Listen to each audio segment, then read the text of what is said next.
Good morning. So, today is technically still Monday. We have an hour and 6 minutes until it is Tuesday. So, someone out there is going to be able to do that math. Before, we get into today's lesson, first, like the last video, I'm going to have you take out all the resources you'll need, and then we'll get started together. Yesterday was a very rough day for a lot of us. So I just hope that we're building the endurance, that we're encouraging ourselves, receiving encouragement from others, and we're going to keep going. This week is going to fly by and we'll already be in next week. And then by next week, who knows? We might be masters at this already.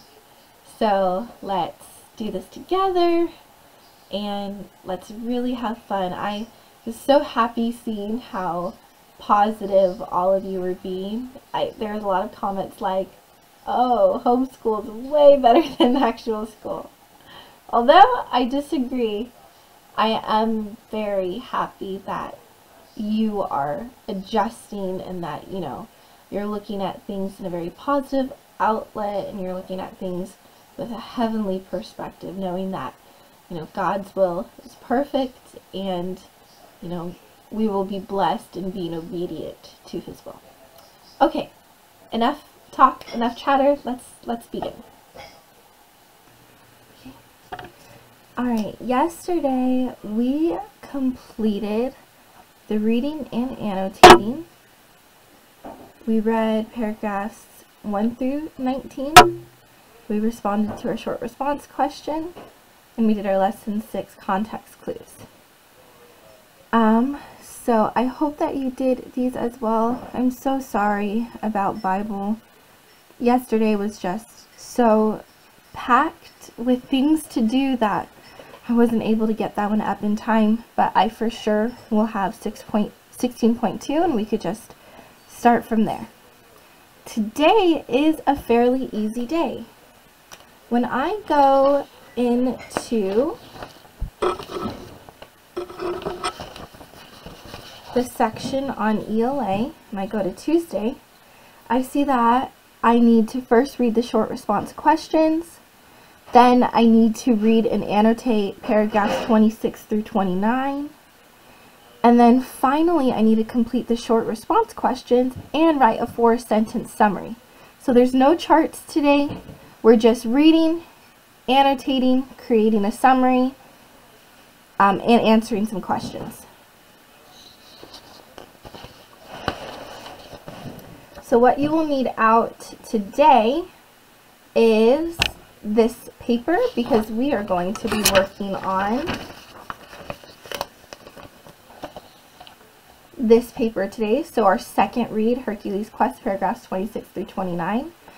Now that I have it out, I'm first going to write my name, get that out of the way, make sure that I'm doing that every single time. And I'm going to write the date. Today is March 31st.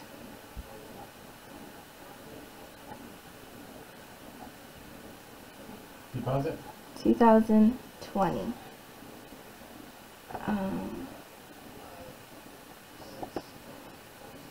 And the next thing I will need is my journal entry if I'm choosing to do my second journal or my first journal entry today.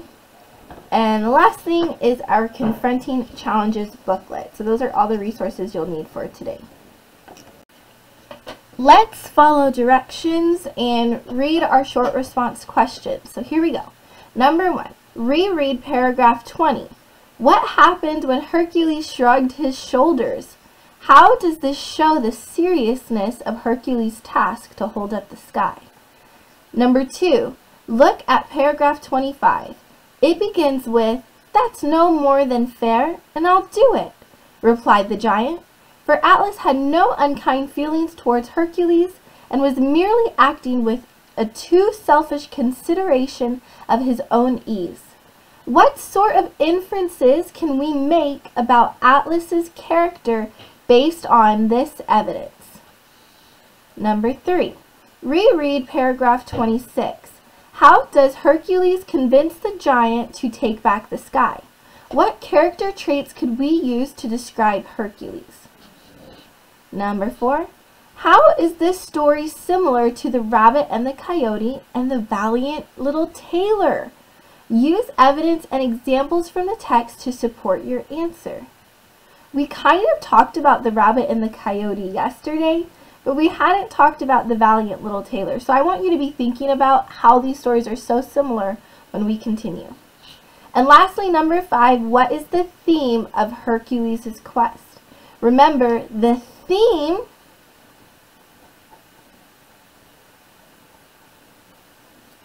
refers to or is the central idea of a story. So if we had to put the central theme in like 5 words or less, like 1 sentence, even 1 word, what would be the theme of Hercules' quest? Alright, here we are on page 26, and we are going to be reading paragraphs 20 through 28 and finishing up. I saw a bit of a typo. It says finish story and read. I meant pages 26 through 29. And then it's going to be paragraphs 20 through 28. So that's where we're going to begin. So, apologize about that. Pages 26 through 29, paragraphs 20 through 28. Okay, so here we are. Some of you said that Atlas definitely wouldn't take back the sky. No way, Jose. He's been doing it for 1,000 years. There's no way he's going to go back that easy. Others of you said, no, Atlas is a pretty cool guy. He would not do Hercules dirty. He's totally going to take back the sky. Let's read and see which one of you was right. So we're starting on paragraph 20.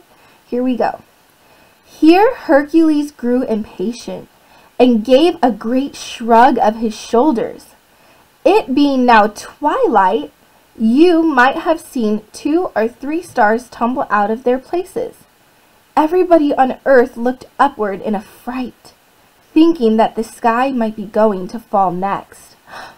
Okay, so here Hercules is, and he is holding up the sky. Okay, so here Hercules is. He's holding up the sky. The narrator tells us that it's about twilight.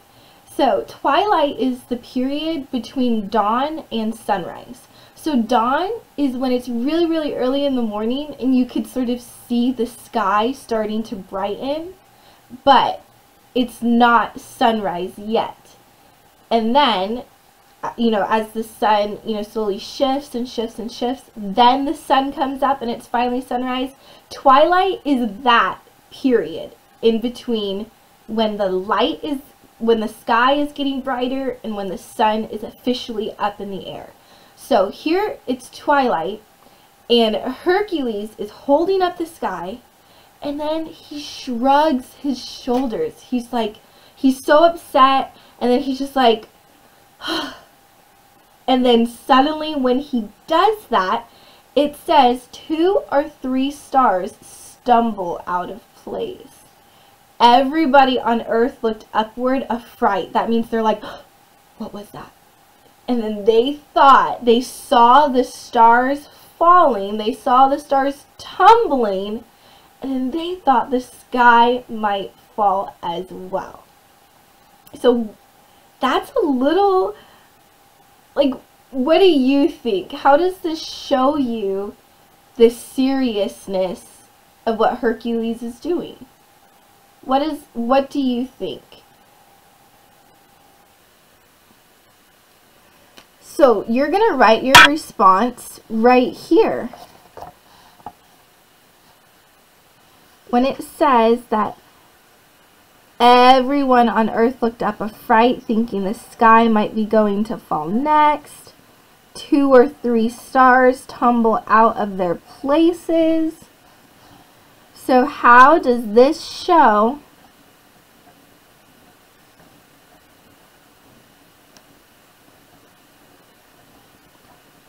the seriousness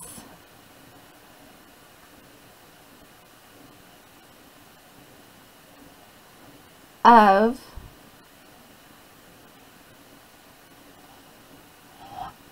how does this show the seriousness of what Hercules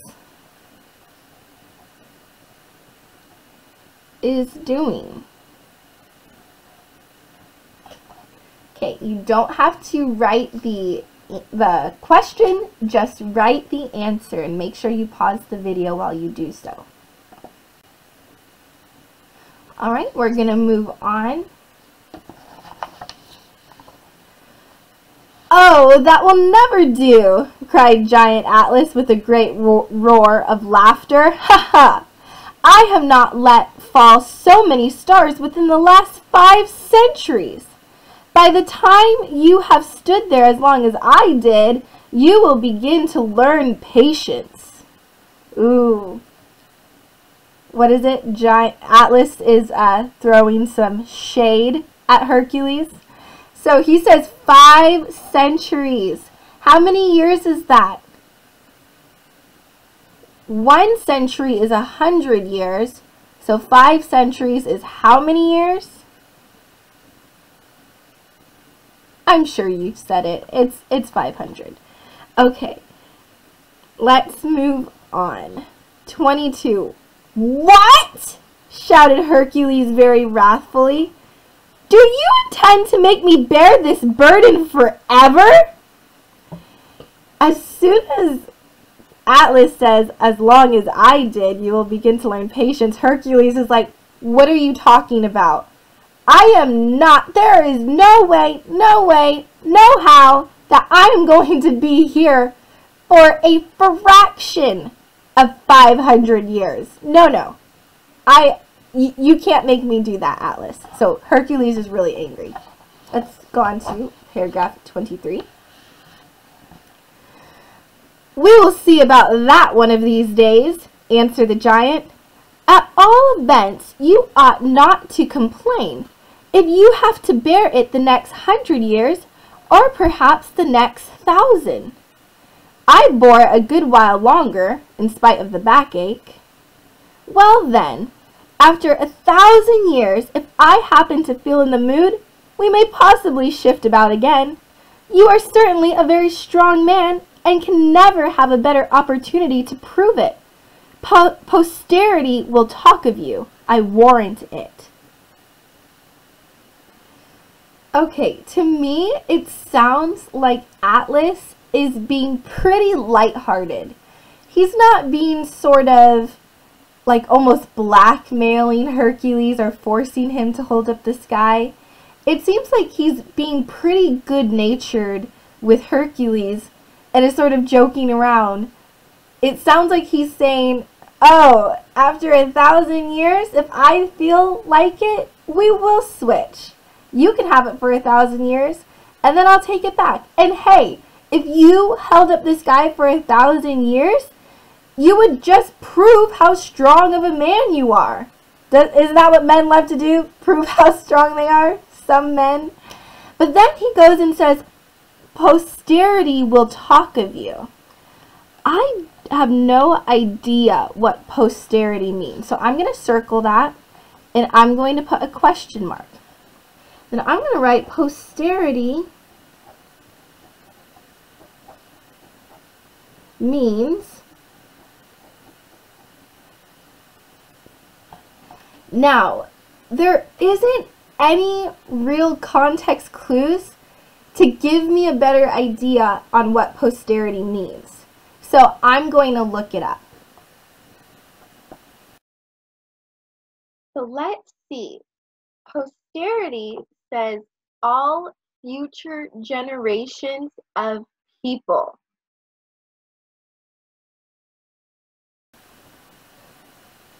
After I looked up what posterity means, I realized that it means all future generations. So that means every person in the future will talk of how strong Hercules was. So I'm going to write down posterity means all future generations.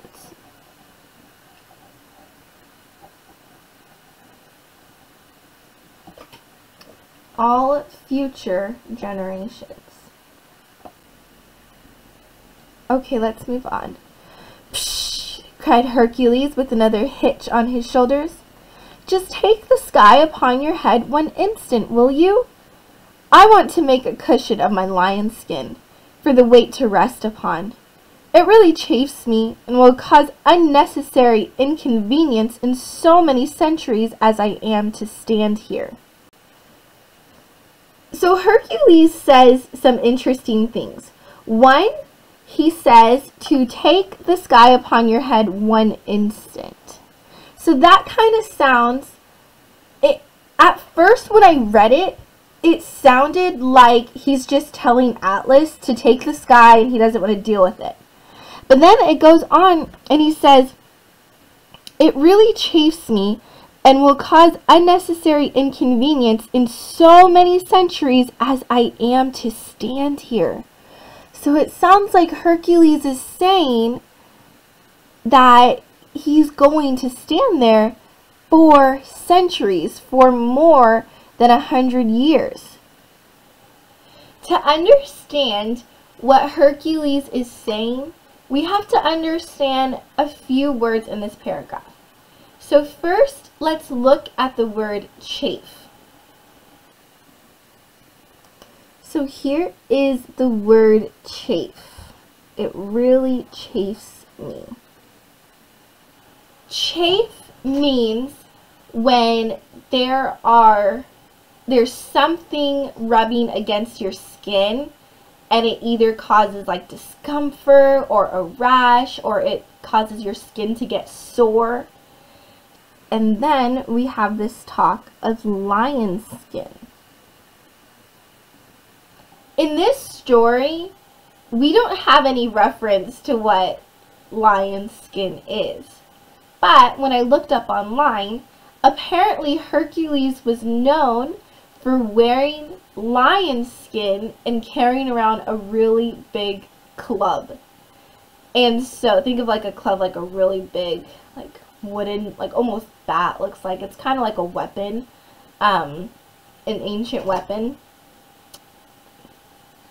After knowing that, we can see a little bit of what Hercules is trying to do. He can see that Atlas is so convinced that Hercules should hold up the sky for a while.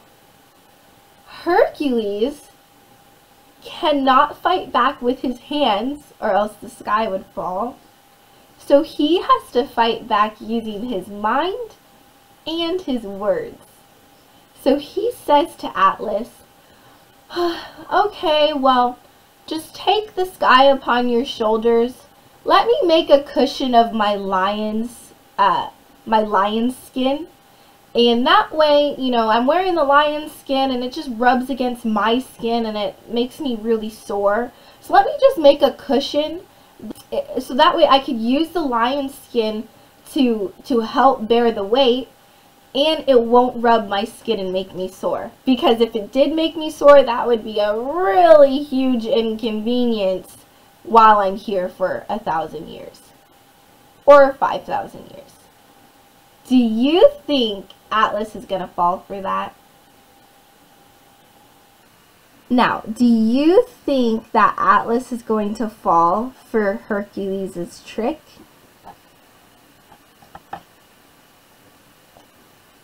Write your response down. Alright, here we are on paragraph 24. That's no more than fair, and I'll do it!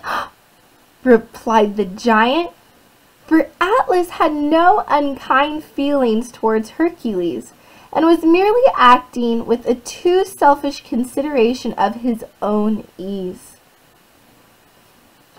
For just 5 minutes, then, I'll take back the sky. Only for 5 minutes.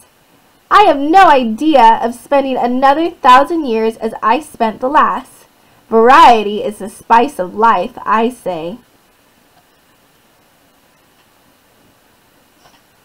So, the narrator writes about Atlas, and he says Atlas has no unkind feelings towards Hercules and was merely acting a too selfish consideration of his own ease. So, what does it mean by Atlas had no unkind feelings towards Hercules? And then it says he was merely acting with a too selfish consideration. So he was only thinking of himself and thinking of the great relief and freedom he had without having to hold up the sky. So what character traits could we give Atlas? So if I wrote down Atlas's character traits, what are 3 traits we could write down? Think of at least 3 and write those down. Okay, we could see how Atlas totally fell for Hercules' cleverness. Atlas said, okay, yeah, I'll totally do that. But 5 minutes, Hercules, only 5 minutes. I tell you what, I am not going to spend the next 1,000 years like I did before, because variety is the spice of life. So he's saying doing different things is what makes life good. Now, we already know what Hercules' plans are, so let's see how the giant reacts to what Hercules is going to do next. Ah, the thick-witted old rogue of a giant. Thick-witted. That, if you think of like wit, somebody that's clever, and something that's thick, if you're talking about somebody with a thick skull, it means that they're stupid. So he's saying, ah, the stupid giant. Or the not very smart. Maybe we should write that. Not very smart.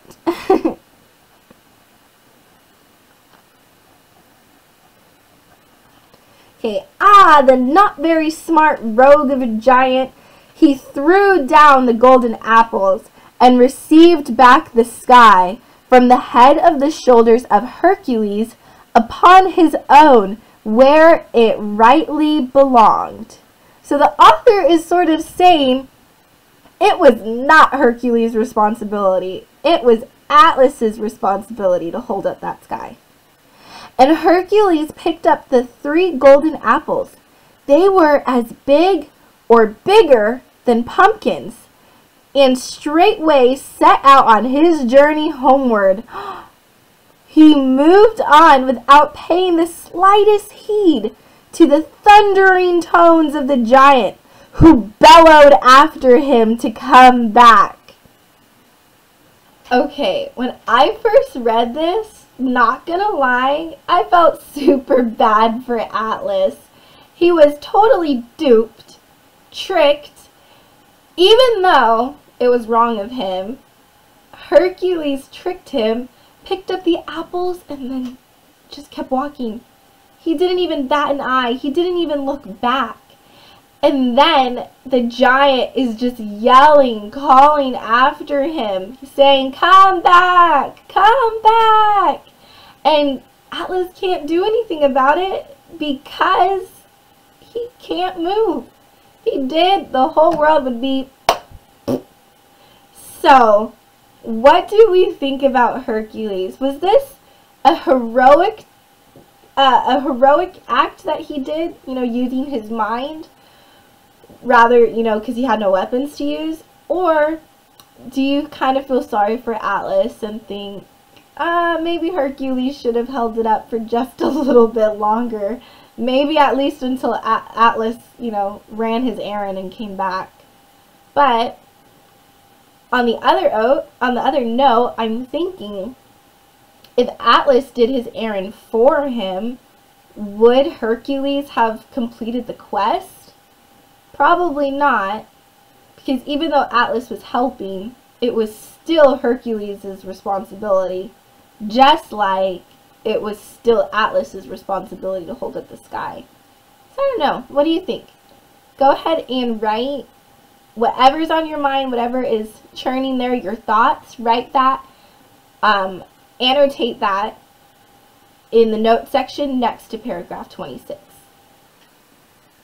Alright, once you have those annotations, let's keep reading. Another forest sprang up around the giant's feet and grew ancient there. And again might be seen oak trees of 6 or 7 centuries old, that had waxed thus again betwixt his enormous toes. This word betwixt.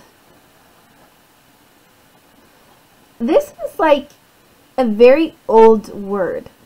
I'm reading Pilgrim's Progress right now, and I see this word betwixt everywhere. So I'm going to write that down. That's a new word I'm learning. Betwixt. Sounds kind of cool. Let's look up what betwixt means.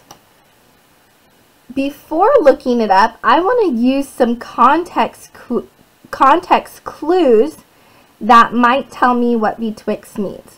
So it says, that had waxed thus again betwixt his enormous toes. So if it's growing next to his toes, I probably want to say beside. But I'm kind of thinking that betwixt means like in between. So like in between his enormous toes, because I can imagine trees doing that. So I'm going to say in between. And then let me look it up. So after looking it up, it says betwixt is an archaic term. That means a really old term for between. So I was right. Alright, paragraph 27, 2 more to go. And there stands the giant to this day, or at any rate, there stands a mountain as tall as he, which bears his name, Atlas. And when the thunder rumbles about its summit, we may imagine it to be the voice of giant Atlas bellowing, that means calling, after Hercules. That is so interesting. So I'm going to underline, there stands a mountain as tall as he, which bears his name, Atlas.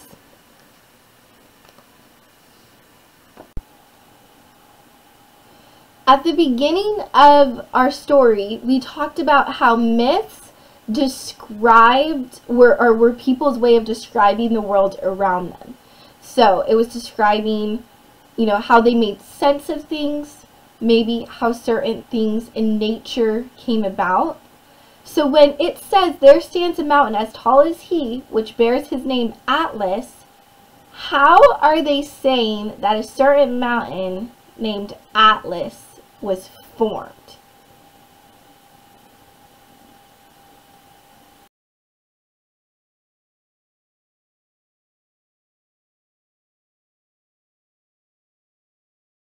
Now, knowing how mountains are actually formed, do we see how this myth of, you know, a giant, you know, being stuck holding up the sky formed a mountain because all, you know, nature just started to grow around him, and then so he became a mountain, versus how nature, how creation and nature, you know, works to form a mountain over, you know, hundreds and thousands of years. So this is how we could see the Greeks and their understanding of their reasoning, what they thought how nature came to be versus what we know how nature came to be. So I'm going to write, how did the Greeks reason or think mountains, specifically this mountain of Atlas, formed? Go ahead and write that down. Alright, 28. Hercules completed his 12 labors successfully. He met all the challenges with courage and bravery. As a result, his honor was restored. In Roman and Greek mythology, he is the only mortal to sit with the gods on Mount Olympus. Okay. That is very interesting. He is the only mortal to sit with the gods. So, it says that Hercules was the only mortal, the only man to sit with the gods on Mount Olympus. So in Greek mythology, there is this sort of, it's called Mount Olympus, and it's like a temple, and it has all the gods in the Greek pantheon. A pantheon is sort of like a collection of gods. So it has the most powerful god, and then, you know, other gods like the god of war, the god of the sea, the god of love, goddess of love. So there's all these sort of gods and goddesses that sort of gather around and, you know, talk to one another. And Hercules, he is courageous, he is brave, and we know from reading he is not an ordinary person. So because of this bravery, because of this sort of his reputation, the gods sort of were like, okay, you're pretty cool. You can join our group. That, I want you to think about how those gods react to humans and how our God reacts to humans. At this time, what they thought about the gods and goddesses, humans thought that they were so insignificant, they were so unimportant that the gods didn't really care about their lives. However, if a god or goddess was interested in you for some sort of reason, then you were really special. Now I want you to think about the God we serve, and I want you to think, does he pick out certain people because they're special? Does he look at a person's strengths and say, yep, you're allowed to be a part of my team?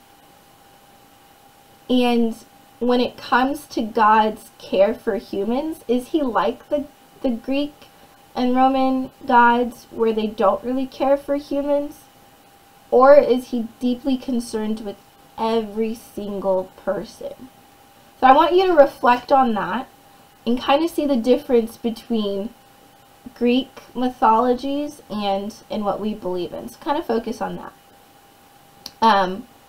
Have a conversation, you know, with your parents about it, you know. And lastly, the last thing we need to do is do our 4-sentence summary. So this isn't a ton of room to do a 4-sentence summary. So I am thinking that one thing you could do is, I'm sure that we have some space down here. So you could also write your 4-sentence summary, maybe start here and then end over here. Just make it work, whatever you can do. If you need help writing your 4-sentence summary, I wrote some questions here. So if you answer these questions, that's going to give you a very awesome summary. So 1, who is my main character? and what is his quest? Number 2, who does he meet? What deal does he make?